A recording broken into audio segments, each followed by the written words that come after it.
नमस्कार साथियों, आप लोग कैसे? उम्मीद करते हैं आप लोग अच्छे होंगे। तो स्वागत है आपका अपना YouTube channel study with Nalal sir में। तो आज के इस वीडियो में हम बताने वाले हैं वैदिक सभ्यता से कुछ महत्वपूर्ण क्वेश्चन जो कि आपको आरआरबी यानी रेलवे से संबंधित जितने भी एग्जाम होते हैं उसके लिए काफ़ी इंपॉर्टेंट रहेगा। तो आप लोग इस वीडियो को शुरू से लास्ट तक देखते रहिए। चैनल पर नहीं तो चैनल को सब्सक्राइब कर लीजिए, बेल आइकन को भी दबाइए ताकि आने वाली वीडियो सबसे पहले आप तक पहुँचे। तो चलिए शुरुआत करते हैं क्वेश्चन नंबर 69 से। तो क्वेश्चन नंबर 69 में कहता है कि भारत की वैदिक काल अवधि कब कब तक चली। तो भारत की जो वैदिक काल अवधि थी वो कब तक चली, तो इसका उत्तर हो जाएगा ऑप्शन ए जो कि 1500 से लेके 5 BC तक। ठीक है, इसकी व्याख्या देखते हैं। इसकी व्याख्या जो है वो आप लोगों के लिए काफ़ी इंपॉर्टेंट रहेगा, तो इसको नोट कर लेंगे। व्याख्या में कहता है कि सिंधु सभ्यता के पतन के बाद जो है जो नवीन संस्कृति प्रकाशित में आई उसके विषय में हमें संपूर्ण जानकारी वेदों से मिली है।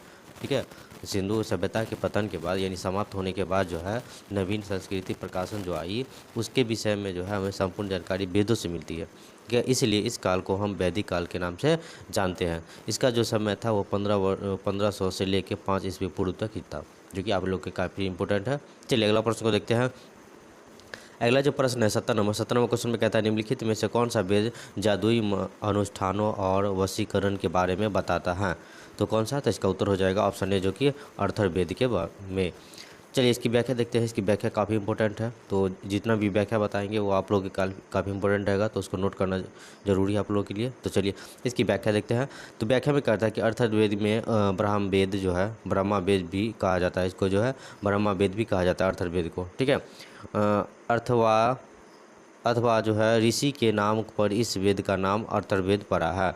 अथवा ऋषि के नाम पर जो है इस वेद का नाम अर्थवेद पड़ा है। इस वेद की रचना सबसे बाद में हुई। इस वेद की जो रचना है वो सबसे बाद में हुई।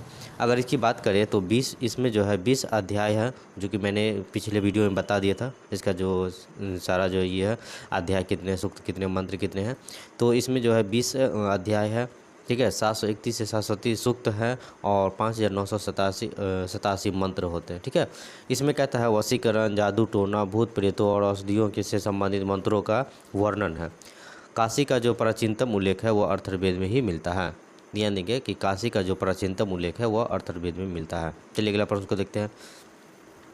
अगला जो प्रश्न है 71 नंबर। 71 नंबर क्वेश्चन में कहता है यजुर्वेद। ध्यान देंगे, यजुर्वेद काफ़ी इंपॉर्टेंट है। यजुर्वेद में जो है यजुर का अर्थ क्या है। यजुर्वेद में जो है यजुर का जो अर्थ है वो क्या है। तो चलिए इसका उत्तर देखते हैं। इसका उत्तर जो ऑप्शन सी जो कि बलिदान। यजुर का मतलब क्या होता है? बलिदान देना। ठीक है, चलिए इसकी व्याख्या देखते हैं। व्याख्या आप नोट करेंगे। तो व्याख्या में कहता है कि यजुर्वेद में यजुर का अर्थ होता है बलिदान। स्टार पॉइंट में लिखेंगे कि यजुर्वेद में जो यजुर का अर्थ होता है वह बलिदान होता है। यजुर्वेद हिंदू धर्म का जो है एक महत्वपूर्ण श्रुति अर्थ धर्म ग्रंथ है। ठीक है, यजुर्वेद हिंदुओं का जो है क्या है? एक महत्वपूर्ण श्रुति धर्म ग्रंथ है। इसमें जो है यज्ञ एवं बलि की प्रक्रिया के बारे में बताया गया है। किसके बारे में? तो बलि की प्रक्रिया के बारे में बताया गया है। यह हिंदू धर्म के 4 प्रमुख ग्रंथों में से एक है। चलिए अगला प्रश्न को देखते हैं।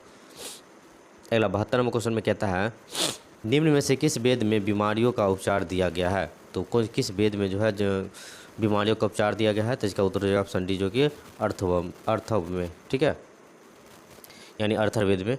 चलिए इसका व्याख्या देखते हैं कि कहता है कि अर्थवेद में बीमारियों के उपचार के बारे में बताया गया। स्टार पॉइंट में लिखेंगे कि अर्थवेद में जो है बीमारियों के उपचार के बारे में बताया गया है।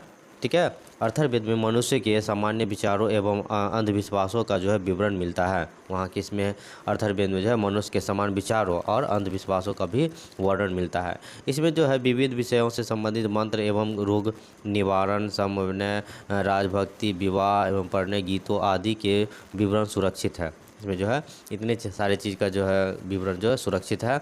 और यह जो है अर्थवा ऋषि द्वारा रचित है। अर्थवा जो है ऋषि द्वारा रचित है। चलिए अगला प्रश्न को देखते हैं।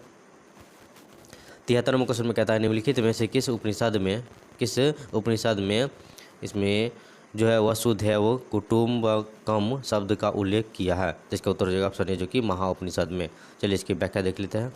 इसकी व्याख्या में कहता है कि जो महाउपनिषद में है। ठीक है, महाउपनिषद जो है वह वसुधैव कुटुम्बकम जो है शब्द का उल्लेख किया गया है। किसमें? तो महाउपनिषद में। ठीक है, इसका अर्थ होता है धरती यानी संसार ही परिवार होता है। इसका जो अर्थ होता है, ठीक है, वो क्या होता है कि धरती यानी संसार ही परिवार होता है। चलिए अगला प्रश्न को देखते हैं। अगला जो प्रश्न है 74 नंबर क्वेश्चन में कहता है कि उपनिषदों में से उपनिषद मुख्य माने जाते हैं। तो कितने उपनिषदों में से कितने उपनिषद जो है मुख्य माने गए हैं। तो चलिए इसका उत्तर देखते हैं। इसका उत्तर जो है ऑप्शन ए है, जो कि 108 उपनिषदों में जो है 11 को जो है उपनिषद मुख्य मानते हैं। चलिए इसकी व्याख्या देख लेते हैं। इसकी व्याख्या कहता है कि उपनिषद ही समस्त भारतीय दर्शन के मूल स्रोत होते हैं। स्टार में लिखेंगे कि उपनिषद ही क्या है, समस्त भारतीय दर्शन के मूल स्रोत हैं। इन्हें जो है वेदांत भी कहा जाता है, काफ़ी इंपॉर्टेंट है। ठीक है, इन्हें क्या कहा जाता है, वेदांत भी कहा जाता है। वेदांत जो है काफ़ी इंपॉर्टेंट पॉइंट है। ठीक है, सत्यमेव जयते भारत का राष्ट्रीय आदर्श वाक्य है, जो मुंडक उपनिषद से लिया गया है। आप लोग इसको छोड़िएगा नहीं, आप नोट कर लिएगा। ठीक है, काफ़ी इंपॉर्टेंट है। भारतीय इतिहास में जो है मुक्ति का ध्यान देंगे कि भारतीय इतिहास में जो मुक्ति का है वो उपनिषद में 108 उपनिषदों का उल्लेख मिलता है। ठीक है, लेकिन 11 उपनिषद ही प्रमाणित है। 11 उपनिषद ही प्रमाणित है, जिनमें जो है बृहदारण्य उपनिषद सबसे बड़ा है। ठीक है, और मांडूक्यो उपनिषद जो है वो सबसे छोटा है। 12 श्लोक तथा छांदोग्य उपनिषद सबसे पुराना होता है, जो कि काफ़ी इंपॉर्टेंट है आप लोग के लिए। चलिए अगला प्रश्न को देखते हैं। 75 नंबर क्वेश्चन में कहता है सबसे पुराना उपनिषद कौन सा है। तो मैंने अभी बताया था। ठीक है, अभी मैंने बताया ये जो है ये छांदोग्य उपनिषद जो सबसे पुराना है। इसका मतलब इसका उत्तर जो हो जाएगा वो ऑप्शन डी हो जाएगा जी, छांदोग्य उपनिषद है। ठीक है, चलिए अगला प्रश्न को देखते हैं। अगला जो प्रश्न है 76 नंबर क्वेश्चन में कहता है क्या कि जो है प्रारंभिक भारतीय दार्शनिक के अनुसार जो है दार्शनिक के अनुसार प्रत्येक वस्तु कितने मूल्य तत्वों से बना है। तो इसका उत्तर हो जाएगा ऑप्शन डी, जो कि 5 मूल्य तत्वों से बना हुआ है। चलिए इसकी व्याख्या देखते हैं। इसकी व्याख्या क्या कह रहा है कि पंचभूत यानी जिसको हम पंच तत्व या पंच महाभूत भी कहते हैं, भारतीय दर्शन में सभी पदार्थों के मूल माने गए हैं। सभी को क्या माने गए हैं, पदार्थों को मूल माने गए हैं। आकाश, वायु, अग्नि, जल और पृथ्वी, ये जो है 5 महाभूत माने गए हैं। आप लोग याद कर लेंगे कि आकाश, वायु, अग्नि, जल और पृथ्वी जो है ये क्या है, 5 महाभूत मानते हैं, जिनमें से सृष्टि का प्रत्येक पदार्थ बना हुआ है।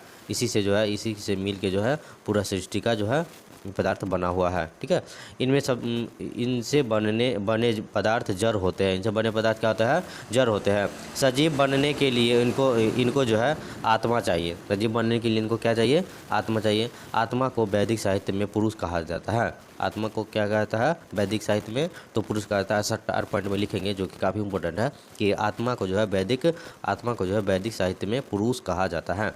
सांख्य दर्शन में प्रकृति इन्हीं पंचभूत से बना होता है। चलिए अगला प्रश्न को देखते हैं। तो 77 नंबर क्वेश्चन में कहता है कि कठोपनिषद में नचिकेता, ये क्वेश्चन जो काफ़ी इंपॉर्टेंट है, यह ध्यान दीजिए। कई एग्जाम में पूछा गया। ठीक है, जो कठोपनिषद जो है में जो है नचिकेता नामक एक किशोर और देवता के बीच हुई बातचीत दर्ज है। ठीक है, इसमें जो है दर्ज है। निम्नलिखित में से कहता है कि कौन सा देवता नचिकेता के से बात कर रहा है, जो कि काफ़ी इंपॉर्टेंट है। कई एग्जाम में पूछा गया है नचिकेता के बारे में। ठीक है, तो इसका उत्तर जो हो जाएगा ऑप्शन ए हो जाएगा, जो कि भगवान यम है। ठीक है, भगवान यम है। चलिए इसकी व्याख्या देख लेते हैं, जो कि काफ़ी इंपॉर्टेंट है। कहता है कठोपनिषद में जो है नचिकेता एवं देवता यम के मध्य हुई जो बातचीत मतलब संवाद जो होता है, ठीक है, दर्ज है। यह कृष्ण यजुर्वेद शाखा का उपनिषद है। ये काफ़ी इंपॉर्टेंट पॉइंट है, आप लोग नोट कर लेंगे। कृष्ण जो है यजुर्वेद शाखा का उपनिषद है, और इस उपनिषद के रचयिता जो है वह कठ नामक आचार्य है। कठ नामक आचार्य, जो कि काफ़ी इंपॉर्टेंट है, आप लोग नोट करेंगे। थोड़ा सा वीडियो अच्छा लगे तो वीडियो को लाइक कर दीजिए, दोस्तों को शेयर कर दीजिए।